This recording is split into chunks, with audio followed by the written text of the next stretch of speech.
The closet's guardian. As a child, I was terrified of the dark.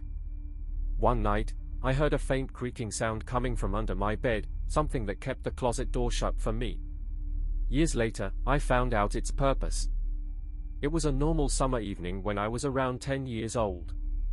The sun had set, and my parents were busy with dinner preparations in the kitchen. As usual, they asked me to finish my homework before joining them. With the soft glow of my desk lamp illuminating my books, I started working on my math problems. As darkness began to settle around me, I couldn't help but notice an eerie noise coming from under my bed.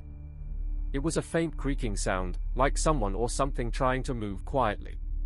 Fear gripped me, and I hesitated for a moment before deciding to investigate.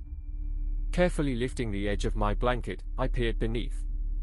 To my surprise, there was no one under my bed. The noise must have been coming from somewhere else in the room. Relieved, I turned back to my homework, but the sound persisted, growing louder and more insistent. Feeling uneasy, I decided to inspect the closet. As I pulled open the door, a sudden jolt made me jump back. The clothes racks shifted violently, and for a moment, I thought a ghost was trying to escape. But then I realized that the creaking sound was coming from the other side of the door. Curiosity overcoming my fear, I cautiously approached the closet again. This time, as I pushed the door open, I found an old wooden box tucked away in the corner. It looked dusty and forgotten, with faded markings that read "Keep the darkness at bay." Eager to understand what this meant, I opened the box, revealing a small metal key.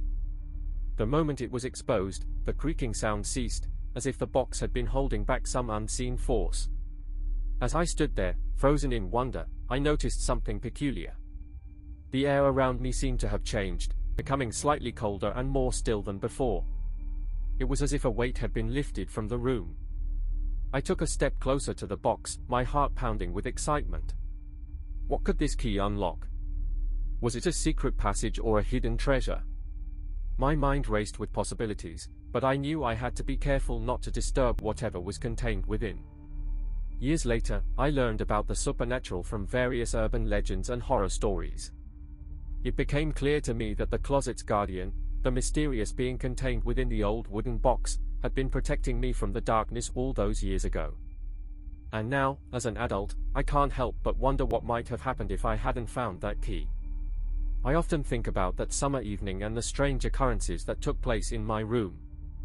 It's a memory etched in my mind like a scar, a reminder of the unknown forces that lurk in the shadows. And though I've tried to rationalize it as mere childhood imagination, deep down, I know the truth. The closet's guardian was real, and its presence still haunts me today. Sometimes, when the wind is blowing outside or the house creaks with age, I'll catch a glimpse of something out of the corner of my eye, a fleeting shadow that vanishes before I can turn to look. It's then that I'm reminded of the key and the mysterious being it unlocked. I've tried to ignore these feelings, telling myself they are just a product of an overactive imagination. But the truth is, I'm still searching for answers. What lies beyond the closet door? Is there more to the story than what I've uncovered so far? The questions swirl in my mind like a maelstrom, refusing to be silenced. And though I may never find the truth, I know that I'll continue to seek it out, driven by an insatiable curiosity and a desire to understand the mysteries of the closet's guardian. Share your thoughts on this story in the comments below.